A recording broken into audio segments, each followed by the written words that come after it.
Imagine waking up one morning and sending your child to a friend's house, only for them to never return. Imagine searching for them all night, knocking on every door, only to find their lifeless body dumped in a field the next day. Now imagine the police framing the wrong person, destroying evidence, blaming your own family, and doing everything, except finding the real killers. This is not just a crime story. This is a brutal reality, one that the family of 13-year-old Nirmala Panta has lived through for 6 long years. This is the story of a murder, a cover-up, and a country's desperate fight for justice. Join me as we take a deep dive into Nepal's most infamous unsolved crime, the Nirmala Panta case. Before we begin, if you appreciate deep investigative stories, don't forget to hit that subscribe button and turn on notifications. Your support helps us bring more stories to life.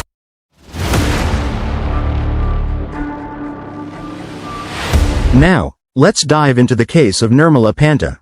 It was July 26, 2018, just another regular day in Bhimduta municipality, Kanchanpur, Nepal. Nirmala Panta, a bright, innocent 13-year-old girl, left home to visit her friend Roshani Bam for schoolwork. She told her mother she'd be back soon, but she never came home. As night fell, her family began to worry. They searched everywhere, calling her friends, checking the streets, asking the neighbors. But no one had seen her. They rushed to the police station, pleading for help. But what did the police do? They told the family to wait till morning. Her mother begged them, cried for them to at least search the area. But they ignored her. Little did they know, by that time, Nirmala was already gone. The next morning, July 27, 2018, a local farmer was walking past a sugarcane field when he saw something strange. The crime scene was horrifying. At first, he thought it was just a pile of clothes. But as he got closer, his blood ran cold. It was a body, and not just any body, it was Nirmala. She was half naked, her clothes torn, her hands tied.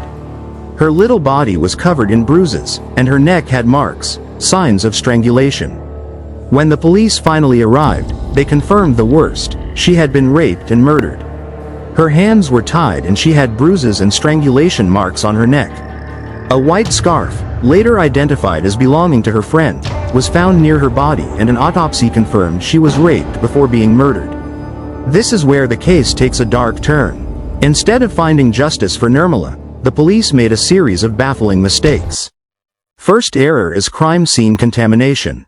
When the body was discovered and the police reached the crime scene, police officers first on the scene engaged in unethical and suspect behavior, which eventually resulted in strict departmental action.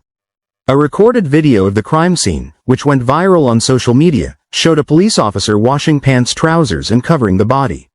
They delayed forensic analysis, making DNA results unreliable.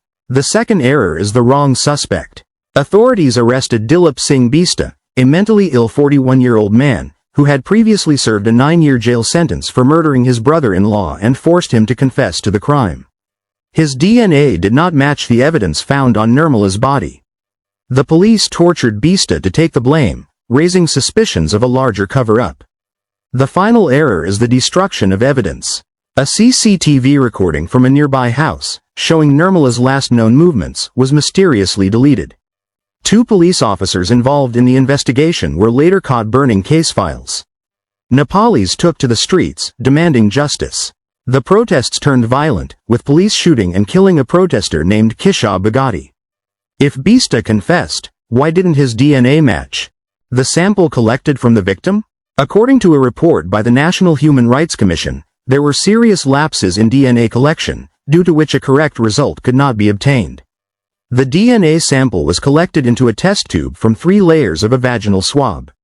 But the Commission report says that the extraction provided an insufficient sample of the DNA, which could also have been damaged. The report also found flaws in the scientific method applied to the DNA test. After Dilip Singh Bista was declared innocent, protests grew. As outrage grew, the police tried to shift the blame elsewhere. They interrogated Nirmala's mother aggressively, suggesting her family was responsible. They spread rumors that Nirmala was out too late, by victim blaming at its worst. They even tried to link the case to personal enemies of her father. Few more people were suspected and arrested, but none of them were proven guilty. First suspicion on the Bam sisters, Roshani Bam and Babita Bam. Since Nirmala was last seen at Roshani Bam's house, many believed she was assaulted there and later killed. Roshani's mother and brother were also questioned, but no solid evidence linked them to the crime. Instead of thoroughly investigating this angle, the police ignored it and moved on. Next was the arrest of Bimduta municipality police officers. When public outrage grew, the police were forced to investigate their own officers for tampering with evidence. Inspector General Dilli Raj Bista and SP Kuber Kadayat were suspended for their mishandling of the case. Some reports claimed police officers themselves were involved in the crime, but no charges were ever filed against them. Next comes the arrest of two new suspects. In September 2018, the police arrested Salim Mian, a man from Bimduta municipality, claiming he was a key suspect. However, his DNA did not match the forensic samples from Nirmala's body, and he was later released. In an even more shocking twist, two police officers were caught destroying case files related to the investigation. This raised serious concerns that they were covering up for the real criminals. Why were these arrests meaningless? Every person arrested after Dilip Singh Bista was either released due to lack of evidence or simply used as a distraction to calm public anger. No one was ever convicted. To this day, no one knows for sure who killed Nirmala Panta. This is one of Nepal's biggest unsolved crimes, and her family is still fighting for justice. Kanchanpur locals had started protesting the day Pant's body was found. The protests intensified after police were accused of tampering with evidence and arresting Dilip. During protests demanding Dilip's release, in Kanchanpur on August 24, police fired live ammunition into the air to disperse the crowd. A teenager, 17-year-old Sunny Kuna, was killed, while 20-year-old Arjun Bandara was injured by a bullet. Bandara remains barely conscious at the Tribhuvan University Teaching Hospital. Many protesters were arrested, beaten, and tear-gassed. Instead of justice, they faced violence. This led to the escalation of protests across the country, demanding the arrest of perpetrators. A nationwide protest demanding #Justice for Nirmala took central stage. However, protests have died down since the autumn festive season. Even in 2023 and 2024, protests continued on Nirmala's death anniversary. Every year, people light candles, march in the streets, and demand justice. Despite 6 years passing, her killers remain free, and Nepal's police system is still under question.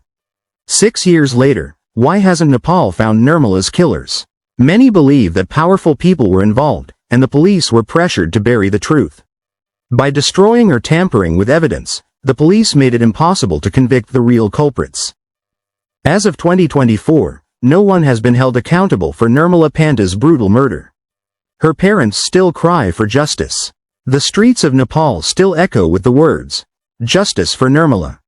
This case highlights how corruption, police failure, and political influence can deny justice, even in the most horrific crimes. Nirmala Panta's case is not just a story, it's a reflection of how justice can be denied when corruption and power take control.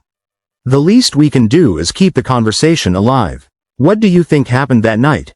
Let me know in the comments. And if you want more in-depth crime investigations, subscribe now and hit the bell icon so you don't miss out on our next video.